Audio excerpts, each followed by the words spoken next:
Police वाले क्या बोल रहे थे आपको? ये सब ईसाई है, इन लोगों को मारो और परेशान करो, इन लोगों को काम कराओ खूब। और लैट्रिन भी साफ करा रहे थे लोग, क्या किया। फिर भी परमेश्वर का धन्यवाद हम लोगों ने किया।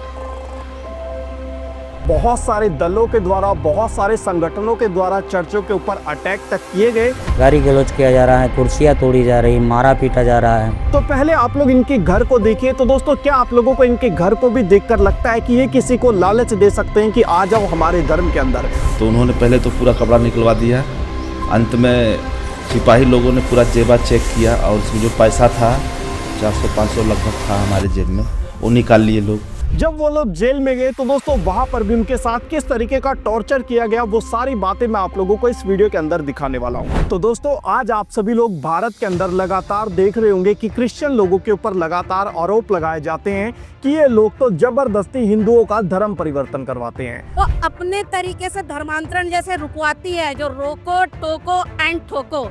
और जगह जगह पर बहुत सारे दलों के द्वारा, बहुत सारे संगठनों के द्वारा चर्चों के ऊपर अटैक तक किए गए, जहां पर लगातार हमें लड़ाई झगड़ा देखने को मिला, चर्च के लोगों को मारा पीटा गया। और उसके बाद उन लोगों के ऊपर यही आरोप लगाया जाता है कि ये लोग जबरदस्ती लोगों को लालच दे रहे थे या फिर किसी हिंदुओं का धर्म परिवर्तन करवा रहे थे। तो दोस्तों, ये घटनाएं आप लोगों को भारत के अंदर लगातार देखने को मिल रही थी। तो मैं आज आप लोगों को इस वीडियो के अंदर एक ऐसी घटना से रूबरू करवाना चाहता हूं जहां पर कुछ लोगों के ऊपर ऐसे ही कुछ आरोप लगाए गए, उसके बाद उन लोगों को जेल की सलाखों के पीछे पहुंचाने की पूरी तैयारी करने के बाद जब वो लोग जेल में गए तो दोस्तों वहां पर भी उनके साथ किस तरीके का टॉर्चर किया गया, वो सारी बातें मैं आप लोगों को इस वीडियो के अंदर दिखाने वाला हूं।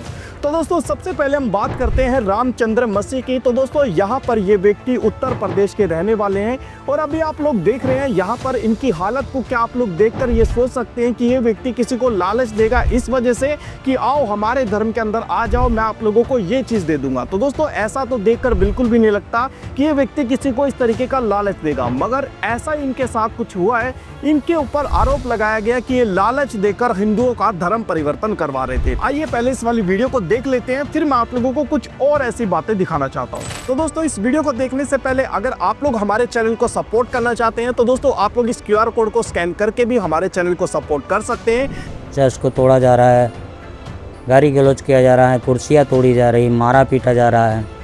कानून की पुस्तक में तो लिखा है कि कोई भी व्यक्ति अपना प्रचार प्रसार कर सकता है और झूठे दोष लगाया जाता है कि मतलब ये धर्म परिवर्तन कर रहे हैं, ईसाई बना रहे हैं लोगों को। 6 महीने तक ले जेल में रखा गया। हमको आरोप लगाया गया था कि ये धर्म परिवर्तन करता है, ईसाई बनाता है लोगों को और पैसा बांटता है, बाइबिल बांटता है, ऐसे ऐसे करके लोग गाली गलौज करता है यहाँ पर आकर के गाँव में। आज जब से सरकार आई है तब से मतलब हिंदू, मुस्लिम, सिख, ईसाई ये कह करके मतलब लोगों को टारगेट किया जा रहा है। तो यहाँ पर आप लोगों ने देखा, इनके ऊपर आरोप लगाया गया कि ये लालच दे रहे थे, पैसा देकर लोगों का धर्म परिवर्तन करवा रहे थे। तो पहले आप लोग इनके घर को देखिए। तो दोस्तों, क्या आप लोगों को इनके घर को भी देखकर लगता है कि ये किसी को लालच दे सकते हैं कि आ जाओ हमारे धर्म के अंदर? तो दोस्तों, ये बातें किस तरीके से लोगों के जहन के अंदर पा दी जाती हैं कि क्रिश्चियन लोग तो पैसा देकर लोगों का धर्म परिवर्तन करवाते हैं। अगर मैं आप लोगों को बताऊं तो दोस्तों, हमारे देश के अंदर बहुत ज़्यादा जो आबादी है वो गरीब लोग ही हैं, जो कि आज यीशु मसीह के ऊपर बात करते हैं, यीशु मसीह से प्रार्थना करने के लिए पहुंचते हैं चर्च में। तो दोस्तों, लगातार फिर भी इसी तरीके के आरोप मसीह लोगों के ऊपर लगाए जाते हैं कि ये लोग तो पैसा देकर लोगों का धर्म परिवर्तन करवाते हैं। तो अभी आप लोग देखा, यहाँ पर रामचंद्र मसीह के ऊपर भी इसी तरीके का आरोप लगाया गया। उसके बाद मैं आप लोगों को दिखाना चाहता हूँ एक और ऐसी ही घटना जहाँ पर इसी तरीके का आरोप उत्तर प्रदेश के अंदर ही लगाया गया। हम रावर्ट्सगंज बाजार गए थे कुछ काम से मार्केट गए थे और वहाँ से जब आए तो मुझे चौकी इंचार्ज ने फ़ोन किया था कि आइए कुछ पूछताछ करनी है। तो हम चौकी पर गए तो मुझे बैठा लिया गया। कुछ देर के बाद उन्होंने एक पेपर निकाला और उस पर हमसे दस्तखत करवाया, जो कि पेपर को देखने नहीं दिया, सिर्फ दस्तखत कीजिए, हस्ताक्षर करने के लिए बोला। और उसके बाद बोले कि आपके पास कुछ किताबें हैं? तो हमने बोला जी सर, हमारे पास बाइबल है और हमारा बाइबल है, हमारी पत्नी का बाइबल है और कुछ स्वास्थ्य और जीवन की पत्रिका भी है। गाड़ी पर बैठाए और कोतवाली ले गए।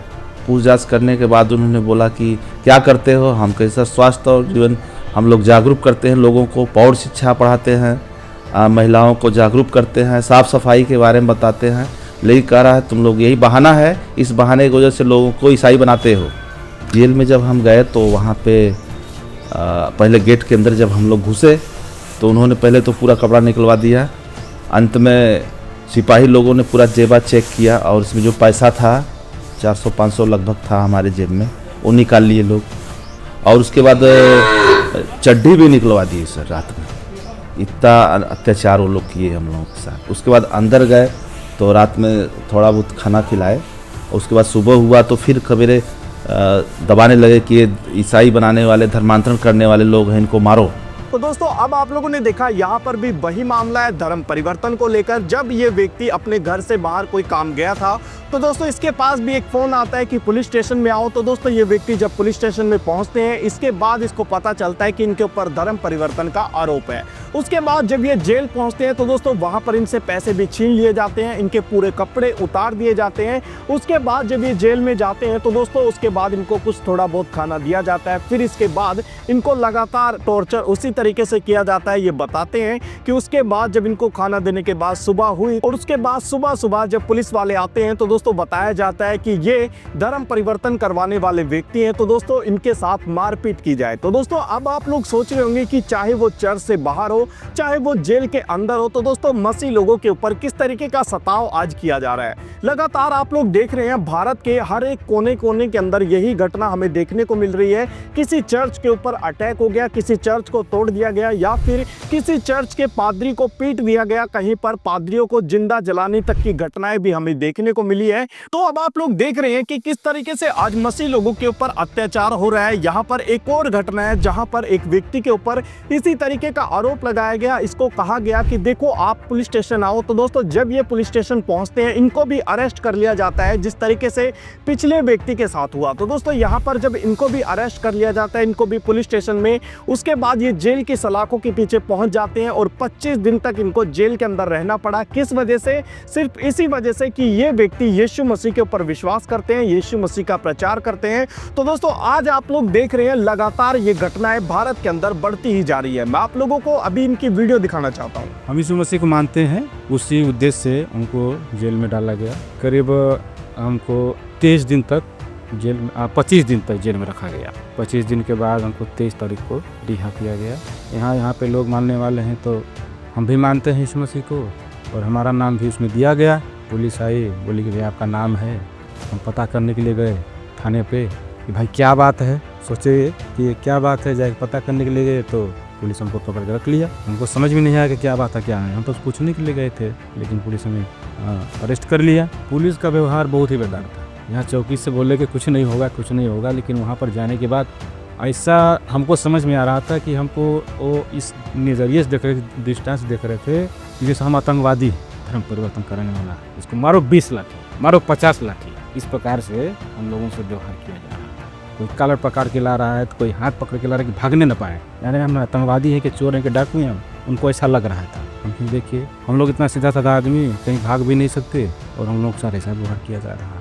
अब आप लोगों ने सुना, यहाँ पर खुद ये इस बात को बोलते हैं कि हमें तो ऐसा लगता है जैसे हम कोई टेररिस्ट हों।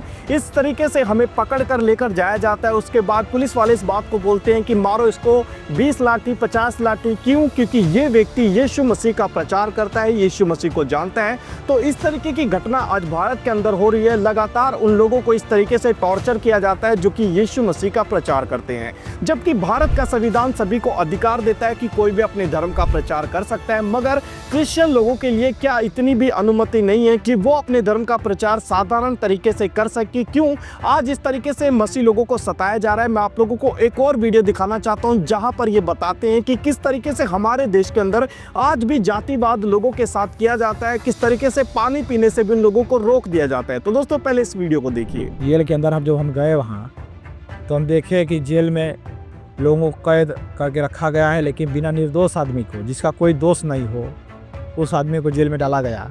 हम लोग का कोई गुनाह नहीं था, बिना गुनाह का बेवजह का जब हम लोग जेल में डाल दिया गया। तो हम जानते हैं कि जब हम लोग कोई गुनाह नहीं किए तो जो बिना गुनाह का ऐसे काफ़ी लोग जेल में पड़े हुए हैं वहाँ। इस हिंदू धर्म में काफ़ी प्रताड़ित भी होता है, लोग कर रहे हैं। पानी वानी कहीं अगर आप ब्राह्मण के घर जाएंगे तो पानी आपको नहीं देगा पीने के लिए। भाई आप चमार जाति के हैं, पानी भी इधर आप रख देता है कहीं बाहर, गिलास उलास प्लास्टिक के गिलास है, अगर पीना है तो आप पीजिए, नहीं तो फिर जाइए। अपने बता में ना खाना खिलाएगा ना पानी पिलाएगा। निचले तबके जाति हो तो वो सबको यही क्रिश्चियनिटी के हिसाब से सबको यही सब समझते हैं, तो उसी श्रेणी में हम लोग आते हैं। उस श्रेणी का फ़ायदा ये लोग जानते हैं कि इस अगर यहाँ से थोड़ा सा हट के तो इसमें क्रिश्चियन हो गए, तो अपने नज़रिया से सबको एक भाव देखते हैं वो लोग। तो अब आप लोगों ने देखा यहाँ पर इनके साथ भी इस तरीके का जब व्यवहार हुआ, जिस तरीके से आप लोगों ने पिछली वीडियोस के अंदर देखा, लगातार क्रिश्चियन लोगों के ऊपर ये अटैक होते हैं। उसके बाद आप लोग देख सकते हैं कि जातिवाद हमारे साथ आज भी हो रहा है, हमारे लोगों के साथ हो, चाहे वो क्रिश्चियन समाज के साथ हो, चाहे वो दलित लोगों के साथ हो, हर जगह पर आज किस तरीके का जातिवाद लोगों के साथ किया जाता है। आज तक भी बहुत सारे ऐसे गाँव हैं, बहुत सारे मंदिर हैं जहाँ पर भी आज भी दलित लोगों को घुसने नहीं दिया जाता। बहुत सारी जगहों पर घोड़ी चढ़ने के ऊपर भी रोक है। तो दोस्तों लगातार जब इस तरीके का डिस्क्रिमिनेशन लोगों के साथ होगा तो दोस्तों किस तरीके से आज भारत पहले नंबर पर आ पाएगा। लगातार हमारी सरकारें हो, चाहे हमारे पुलिसकर्मी हो, लगातार इस तरीके की बातें हमें सुनने को मिलती है कि भारत विकास कर रहा है, भारत नंबर 1 पर पहुंच रहा है। मगर दोस्तों क्या आज हमें इस तरीके से सलाखों के पीछे पहुंचा दिया जाए, लोगों के साथ इस तरीके का डिस्क्रिमिनेशन किया जाए, तो दोस्तों क्या भारत पहले नंबर पर कभी आ भी पाएगा, या फिर सिर्फ सोच के अंदर ही या फिर बातों के अंदर ही भारत पहले नंबर पर पहुंचा है। तो दोस्तों लगातार जुमलेबाज लोगों के साथ किए जाते हैं। जुमलेबाजों की ये सरकार किस तरीके से लगातार लोगों के दिमाग में ये बात बैठा दी जाती है कि आप तो एक ऐसे धर्म से संबंध रखते हैं जो कि बहुत पुराना धर्म है और आप लोग अपने धर्म को बचाने के लिए किसी को मार भी सकते हैं। तो दोस्तों इस तरीके की वीडियोस भी आप लोगों ने देखी होंगी। लगातार इस तरीके की घटनाएं जो कि आप लोग देख सकते हैं। ज्योति शर्मा और रतन यादव ये आए दिन किसी न किसी चर्च के अंदर जाते हैं इस वजह से कि लगातार हिंदू धर्म को बचाया जाए। तो दोस्तों आप लोग जानते हैं जब लोगों के साथ डिस्क्रिमिनेशन होता है तो दोस्तों वो लोग दूसरे लोगों के पास पहुंचते हैं ताकि वो लोग उस डिस्क्रिमिनेशन का, वो जाति प्रथा का हिस्सा ना बने, वो उससे छूट सकें। तो दोस्तों इसी वजह से आज भी बहुत सारे लोग जातिवाद के कारण बहुत सारे दूसरे धर्मों में चले जाते हैं। तो दोस्तों इसी तरीके से आज भारत की छवि आप लोग देख सकते हैं लगातार बनती हुई नजर आ रही है। कहीं पर पादरियों को मारा जाता है तो कहीं पर लोगों के साथ जातिवाद किया जाता है। अब आप सभी लोग इन सारी बातों को देखकर भी क्या सोचते हैं मुझे कमेंट बॉक्स में जरूर बताना, और इस वीडियो को लाइक और चैनल को सब्सक्राइब तो जरूर कर ले। फिर मिलते हैं हम किसी नेक्स्ट वीडियो के अंदर। अगर आप लोग हमारे चैनल को सपोर्ट करना चाहते हैं तो दोस्तों आप लोग इस QR कोड को स्कैन करके भी हमारे चैनल को सपोर्ट कर सकते हैं, क्योंकि आप लोगों के सपोर्ट की अभी हमें जरूरत है।